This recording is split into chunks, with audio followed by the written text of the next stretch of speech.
So welcome aspirants. यहाँ पे हम लोग आज मैट्रिक्स अलजेब्रा के थ्रू एक लीनियर इक्वेशन इन 2 वेरिएबल और 3 वेरिएबल्स को कैसे कम समय में सॉल्व कर पाएंगे उसके बारे में जानेंगे। तो मैट्रिक्स अलजेब्रा में हम लोग स्पेसिफिकली क्रेमर्स रूल को यूज़ करेंगे और उसमें डिटर्मिनेंट को कैलकुलेट करने के लिए हम लोग परम्यूटेशन इन्वर्शन टेक्निक यूज़ करेंगे। ये दोनों टेक्निक यूज़ करने के बाद, कंबाइन करने के बाद हम लोगों का जो सोल्यूशन स्टेप्स है और टाइम है, दोनों कम घट जाएगा। लोग जेई के प्रिपरेशन कर रहे हैं इंजीनियरिंग के, उन लोगों को तो मैथ्स में ये सब अलग से पढ़ाए जाएंगे, लेकिन जो लोग नीट के स्टूडेंट्स होंगे मेडिकल के, तो वो लोग अलग से मैथ्स में ये सब नहीं पढ़ोगे। तो मैं कोशिश करूंगा कि बहुत ही बेसिक से ये लीनियर इक्वेशन सॉल्व करने के पर्सपेक्टिव से जितना मैट्रिक्स अलजेब्रा चाहिए उतना बता पाऊँ। तो हम लोग यहाँ पे पूरा मैट्रिक्स अलजेब्रा नहीं डिस्कस करेंगे, क्योंकि मैट्रिक्स अलजेब्रा अपने आप में एक बहुत ही फास्ट सब्जेक्ट है। हम लोग यहाँ पे उतना ही मैट्रिक्स अलजेब्रा सीखेंगे जितना एक लीनियर इक्वेशन इन 2 वेरिएबल्स और 3 वेरिएबल्स को सॉल्व करने में हम लोग को चाहिए होगा। ठीक है, सो लेट्स बिगिन। तो ये अच्छा, दूसरी बात, यहाँ ये कहाँ पे आप लोगों को यूज़ होगा फिजिक्स में।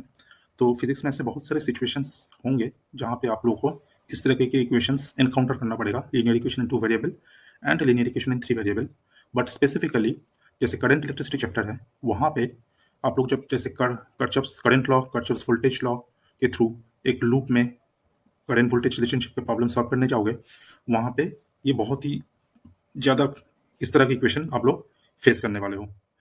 वो कुछ इस तरह का दिखेगा, जैसे 2i1 plus 3i2 is equal to 5, ये हो गया वोल्टेज, ये करंट, रेजिस्टेंस और करंट, ये मिला के एक इक्वेशन आएगा। इस तरह का एक और इक्वेशन आएगा।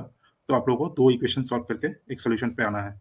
और कभी कभी ये 3 इक्वेशन हो जाएगा, वहाँ पे 3 अननोन होगा, i1, i2, i3। तो ऐसे हालात में हम लोग वेरिएबल एलिमिनेशन टेक्निक की जगह अगर ये मैट्रिक्स अलजेब्रा में क्रेमर्स रूल और परम्यूटेशन इन्वर्शन टेक्निक को अप्लाई करें, तो इस तरह के इक्वेशंस एक लाइन में बहुत जल्दी, एक या 2 लाइन में बहुत कम समय में हम लोग सॉल्व कर सकते हैं।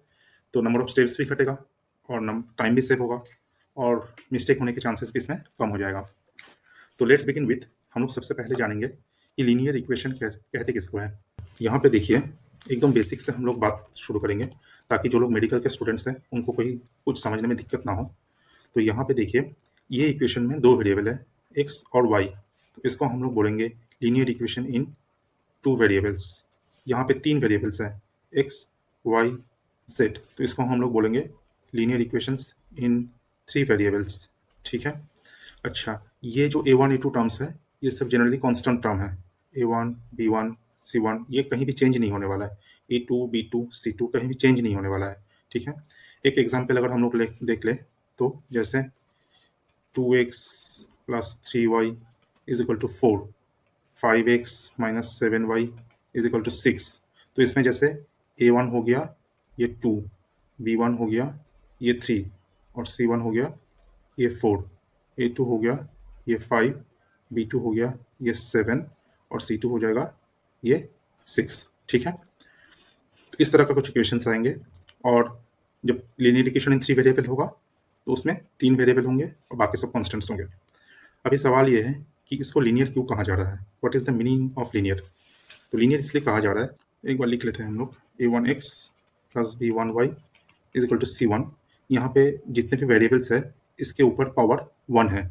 तो जब भी जितने भी वेरिएबल्स हैं उसके ऊपर पावर अगर 1 होगा, तो इसको अगर हम लोग ग्राफ में प्लॉट करेंगे तो एक लाइन के फॉर्म में आएगा, इस तरह का एक लाइन के फॉर्म में आएगा। इसीलिए इस तरीके की इक्वेशंस को हम लोग लीनियर इक्वेशन बोलेंगे। अच्छा, ये कैसे आएगा लाइन के फॉर्म में, तो एक बार ये प्रोसेस भी हम लोग डिस्कस कर देते हैं। तो एक एग्जांपल ले लेते हैं। Suppose x minus y is equal to 2। इसको हम लोग इस तरह से लिख सकते हैं ना, y is equal to x minus 2। तो इसको हम लोग एज अ फंक्शन लिख सकते हैं। फंक्शन के टॉपिक को भी इस आगे जाके हम लोग कवर करने वाले हैं, लेकिन फिलहाल हम लोग यहाँ पे जस्ट बेसिक बेसिक ही बोल के जाएंगे। तो हम लोग इसको ऐसे लिख सकते हैं, y is equal to f x is equal to x minus 2। ठीक है। अभी x की अगर हम लोग अलग अलग वैल्यू मान लेंगे, जैसे -10, -9, -8, ऐसे करते करते 0, 1, 2, 3, ऐसे करते करते 10। ठीक है। तो y का भी एक एक वैल्यू आएगा। -10 होगा तो ये -12 हो जाएगा, -11 हो जाएगा, -10 हो जाएगा, ऐसे करते करते -2, -1, 0, 1, 2 करते करते 8। ठीक है।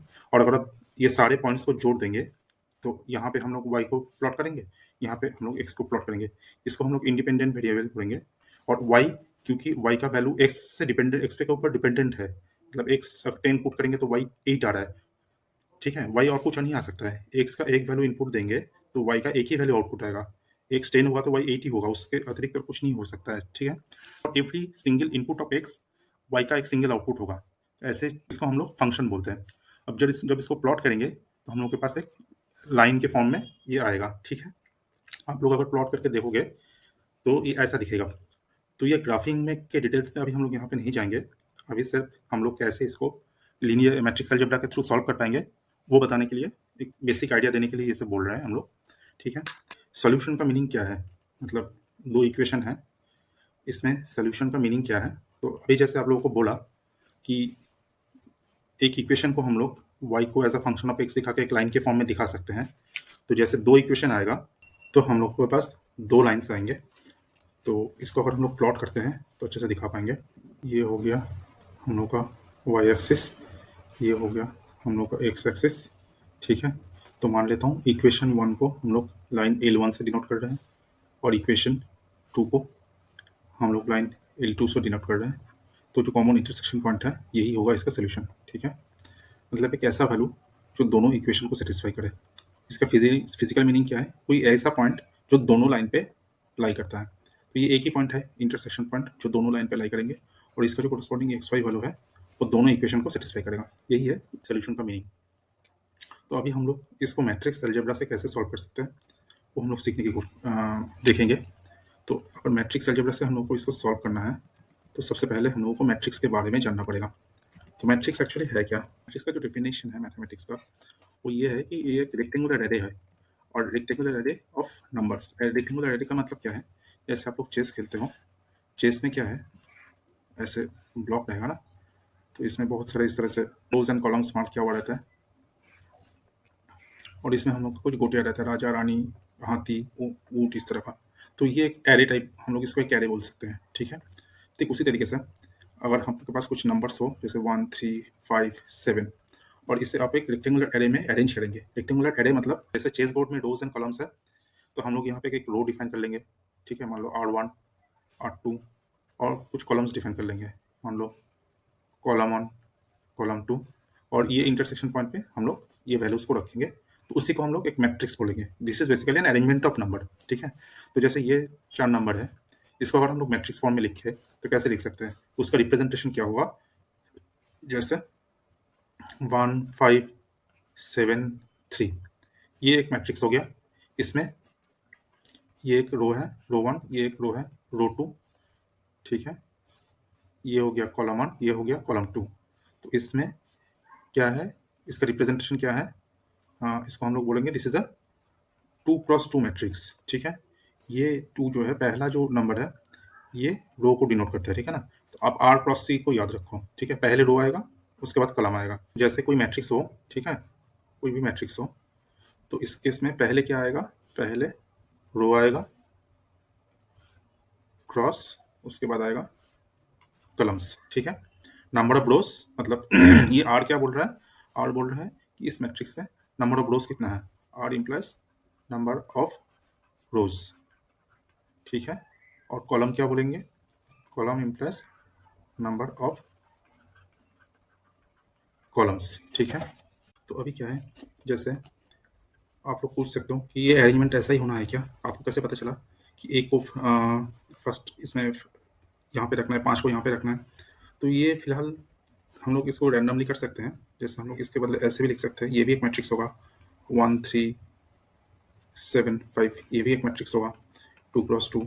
सिमिलरली ये भी एक मैट्रिक्स होगा 7 5 3 1, ये भी एक मैट्रिक्स होगा, ठीक है? तो सिमिलरली अच्छा, इसमें जैसे 4 एलिमेंट है तो आप लोग ये भी पूछ सकते हो कि मिनिमम कितना एलिमेंट होना चाहिए? तो फॉर एग्जांपल 5, क्या ये एक मैट्रिक्स है? तो आंसर है यस, ये भी एक मैट्रिक्स है। इसमें एक ही रो है और एक ही कॉलम है। तो सिर्फ single row single column matrix हो सकता है क्या? तो वो भी हो सकता है। जैसे 1 3 5, इसमें सिंगल रो है, 1 रो 3 कॉलम, ये भी एक मैट्रिक्स है। फिर जैसे 3 2 4, ये भी एक मैट्रिक्स है। इसमें 3 कॉलम है, 3 रोज है, 1 कॉलम है, ये भी एक मैट्रिक्स है, ठीक है? एग्जाम्पल दिखा रहा हूँ आप लोगों को। 1 3 5 2 4 6, ये भी एक मैट्रिक्स है। इसमें कितने रोज होंगे? 2 रोज 3 कॉलम, ठीक है। फिर और एग्जांपल ले लेते हैं, यहाँ पे स्पेस है तो जैसे 1 3 7 2 1 5 3 2 6, ये भी एक मैट्रिक्स है, इसमें 3 रोज है 3 कॉलम्स है, ठीक है। तो इस तरीके का इन्यूमरेबल नंबर ऑफ मैट्रिक्स हम लोग लिख सकते हैं। ये आप लोग यहाँ पे ध्यान दीजिए कि रोज कितना होता है जनरली, रोज का वैल्यूज क्या क्या हो सकता है। तो जैसे रो हो गया, एक मैट्रिक्स में मिनिमम एक रो तो होना चाहिए, एक के ऊपर कितना भी रो होना चाहिए, हो सकता है ना। तो पहले एक रो कितना वैल्यू ले सकता है, 1 2 3 ऐसे करते करते एन नंबर ऑफ वैल्यूज ले सकते हैं। सिमिलरली कॉलम का मिनिमम वैल्यू तो 1 होगा, उसके ऊपर 2 भी हो सकता है, 3 भी हो सकता है, ऐसे 5 sorry n number of values हो सकता है यहाँ पे, right. N number of values हो सकता है। तो अभी हम लोग का जो मैट्रिक्स का रिप्रेजेंटेशन होगा, ठीक है, जो मैट्रिक्स का रिप्रेजेंटेशन होगा वो हम लोग ऐसे लिख सकते हैं, ए आई जे, ठीक है। ये जो आई जे है इसको हम लोग इंडेक्स नोटेशन बोलते हैं, अथवा आइंस्टाइन नोटेशन भी बोल सकते हैं। तो एक मैट्रिक्स को हम लोग इस तरह से लिख सकते हैं, A11 A12 A13 A21 A22 A23 A31 A32 A33, ठीक है। तो इसमें जो ए आई जे है, इसमें आई क्या डिनोट करता है, कौन सा रो है, और जे क्या डिनोट करता है, ये कौन से कॉलम का है, ठीक है। तो जैसे ए हो गया, ठीक है, ये फर्स्ट रो में है, ये भी फर्स्ट रो में है, ये भी फर्स्ट रो में है, लेकिन ये फर्स्ट कॉलम में है, ये सेकंड कॉलम में है, और ये थर्ड कॉलम में है। सिमिलरली ये सेकंड रो में है, ये सेकंड रो में है, ये सेकंड रो में है, लेकिन ये फर्स्ट कॉलम में है, ये सेकंड कॉलम में है, ये थर्ड कॉलम में है।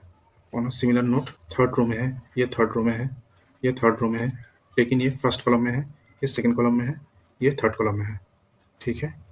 तो एग्जाम्पल ले लेते हैं, जैसे मान लीजिए हमारे पास एक मैट्रिक्स है 1 3 5 2 4 6। अब पूछा जाता है कि what is the element A21। 21 का मतलब पहला वाला रो दिखाएगा और सेकंड वाला नंबर जो है वो कॉलम दिखाएगा। ये हो गया सेकंड रो, और फर्स्ट कॉलम कौन सा है, ये हो गया फर्स्ट कॉलम। तो अपना एलिमेंट कौन सा हो जाएगा, ये वाला। तो A21 हो गया 2, कि A13 क्या है, तो एक मतलब ये रो बता रहा है और ये कॉलम बता रहा है, तो हम लोग का ये हो गया फर्स्ट रो और ये हो गया थर्ड कॉलम, तो ये एलिमेंट हो गया। तो A13 इज इक्वल टू 5 हो गया। सिमिलरली हम लोग बाकी एलिमेंट्स भी लिख सकते हैं, A11 is equal to 1, A12 is equal to 3, A22 is equal to 4, A23 is equal to 6, ठीक है। तो इन जनरल हम लोग मैट्रिक्स को ऐसे डिनोट कर सकते हैं। तो अभी जैसे नोमेनक्लेचर वगैरह ये सब समझ में आ गया है, अभी हम लोग देखेंगे कि हम लोग को कौन से मैट्रिक्स पे फोकस करना है। तो जैसे मैंने बताया था कि यहाँ पे कोई एक मैट्रिक्स है, ये कोई भी नंबर हो सकता है ना, R cross C, R is equal to 1 से 2 से लेके n तक कोई भी नंबर हो सकता है, और कॉलम भी 1 2 से लेके कोई भी नंबर हो सकता है। लेकिन एक स्पेशल कंडीशन, जहाँ पे number of row equal to number of column हो, तो उस केस में इसको हम लोग एक स्पेशल नाम देते हैं, वो है स्क्वायर मैट्रिक्स, ठीक है। कि जैसे हम लोग लीनियर इक्वेशन सॉल्व करते थे ना, linear equation in 2 variable, linear equation in 3 variable, तो वहाँ पे ऐसा होता था कि जब 2 वेरिएबल है तो कम से कम 2 इक्वेशन होना चाहिए। और सिमिलर नोट जब 3 वेरिएबल है तो हम लोग कम से कम हम लोग के पास 3 इक्वेशन होना चाहिए। तो जब नंबर ऑफ वेरिएबल्स और नंबर ऑफ इक्वेशन इक्वल होगा तभी हम लोगों का वो सोल्यूशन बन पाएगा। तो जब हम लोग इस तरीके के इक्वेशंस को मैट्रिक्स फॉर्म में ट्रांसफर करेंगे, हम लोग का जो कंडीशन आएगा वो होगा कि number of row is equal to number of column. तो हम लोगों का एक स्क्वायर मैट्रिक्स तो आ ही जाएगा। तो ये हमारा एक एरिया ऑफ इंटरेस्ट हो गया, हम लोग सिर्फ स्क्वायर मैट्रिक्स पे फोकस करेंगे। और जो वेरिएबल पार्ट होगा वो एक कॉलम मैट्रिक्स में कन्वर्ट हो जाएगा। ये आगे जब मैं आप लोगों को दिखाऊंगा कि एक इक्वेशन को मैट्रिक्स फॉर्म में कैसे कन्वर्ट किया जाता है, तो आप लोगों को बहुत अच्छे से सब कुछ समझ में आ जाएगा। Everything will make sense at that point of time. So अभी हम लोग को फिलहाल के लिए ये समझना है कि हम लोग को पहले स्क्वायर मैट्रिक्स पे फोकस करना है और दूसरा कॉलम मैट्रिक्स पे। जैसे मान लीजिए 2 3 1 इस तरह का हो गया ना, 3 क्रॉस 1, ये कॉलम मैट्रिक्स पे फोकस करना है, ठीक है। तो हम लोग का एरिया ऑफ फोकस क्या रहेगा, नंबर 1 स्क्वायर मैट्रिक्स, और नंबर 2 कॉलम मैट्रिक्स। किस लिए, ऑब्जेक्टिव क्या है? Solution of linear equation in 2 and 3 variables. सिर्फ इसके लिए हम लोग को ये जो मैट्रिक्स है इस पे फोकस करना है, ठीक है। अभी हम लोग देखेंगे कि मैट्रिक्स तो हम लोग को मिल गया और इक्वेशंस को हम लोग मैट्रिक्स फॉर्म में लिखना भी सीखेंगे, लेकिन उससे पहले हम लोग को मैट्रिक्स का अलजेब्रा आना चाहिए। तो अलजेब्रा में हम लोग का एडिशन, सब्सट्रैक्शन सब कुछ है। तो यहाँ पे जो इक्वेशन सॉल्व करने की जो पर्सपेक्टिव है अगर उससे देखा जाए तो हम लोग को सिर्फ मल्टीप्लिकेशन यहाँ पे काम आएगा। तो यहाँ पे मैं सिर्फ मल्टीप्लिकेशन ऑफ मैट्रिक्स को ही डिस्कस करूंगा। जो लोग इंजीनियरिंग के स्टूडेंट्स हैं वो लोग आप लोग अपने मैथमेटिक्स के सब्जेक्ट में इसको अच्छे से पढ़ लोगे। बाकी मेडिकल स्टूडेंट्स के लिए बस इतना ही काफ़ी है कि आप पहले मैट्रिक्स के मल्टीप्लिकेशन सीख लो और इसको अप्लाई करके आप लोग कैसे लीनियर इक्वेशन को सॉल्व कर पाओगे उतना सीखना ही सफिशिएंट होगा फिलहाल के लिए। तो अभी हम लोग क्या देखेंगे? मैट्रिक्स मल्टीप्लिकेशन, ठीक है। तो मैट्रिक्स मल्टीप्लिकेशन में क्या है? सपोज आपके पास दो मैट्रिक्स हैं ए, ठीक है, इसमें मान लो R1 क्रॉस C1 और दूसरा मैट्रिक्स है B R2 क्रॉस C2। जो बेसिक नेसेसिटी है मैट्रिक्स मल्टीप्लिकेशन का, जो कंडीशन है कि दो मैट्रिक्स हम लोग को मल्टीप्लाई कर पाएंगे जब number of columns in the first matrix equal होगा number of rows in the second matrix, ठीक है। Number of columns in the first matrix कितना है? C1, so this must be equal to R2। अगर ये कंडीशन को satisfy करता है तो ही मैट्रिक्स मल्टीप्लिकेशन पॉसिबल है, अदरवाइज नहीं होगा, ठीक है। इसको हम लोग रेड में लिख देते हैं। हाँ, कंडीशन फॉर मैट्रिक्स मल्टीप्लिकेशन क्या है कि C1 must be equal to R2। तो इसमें क्या करेंगे हम लोग, जो ए मैट्रिक्स है इसके जितने भी रो में जितने भी एलिमेंट है उसको बी मैट्रिक्स के उसके कोरिस्पोंडिंग कॉलम के साथ मल्टीप्लाई कर देंगे, तब जाके इसका। अच्छा, दूसरा चीज़, जैसे एक और चीज़ बता देता हूँ। जैसे ए R1 क्रॉस C1 को हम लोग मल्टीप्लाई कर रहे हैं B R2 क्रॉस C2 के साथ ना, तो हम लोगों को मिलेगा एक matrix C R1 cross C2, और इस केस में C1 is equal to R2। ये कंडीशन सेटिस्फाई होना चाहिए मैट्रिक्स मल्टीप्लिकेशन के लिए, ठीक है। जनरलाइज्ड, ये देखते हैं पहले जनरलाइज्ड एग्जांपल लेके, ठीक है। जनरलाइज्ड एग्जांपल पे मान लो हमारे पास मैट्रिक्स है A is equal to A11 A12 A13 A21 A22 A23, ठीक है। और B मैट्रिक्स हो गया, कॉलम मैट्रिक्स ले लेते हैं। ये कितना हो गया? 2 रो 3 कॉलम, और यहाँ पे हो गया B11 B21 B31, ठीक है। ये 3 रो 1 कॉलम। तो यहाँ पे हम लोगों का कॉलम कितना है? C1 is equal to 3 and which is equal to, इसका रो कितना है? 3। तो C1 is equal to R2। ये कंडीशन सेटिस्फाई कर रहा है ना, तो इसका मतलब हम लोग का ये प्रोडक्ट पॉसिबल है। और A इंटू बी के बाद और एक मैट्रिक्स अगर C हम लोग को मिलता है that should be equal to 2 into 1, ठीक है। तो चलिए देखते हैं इसको मल्टीप्लाई करके क्या मिलता है हम लोग को। तो फिर क्या आना चाहिए, जैसे,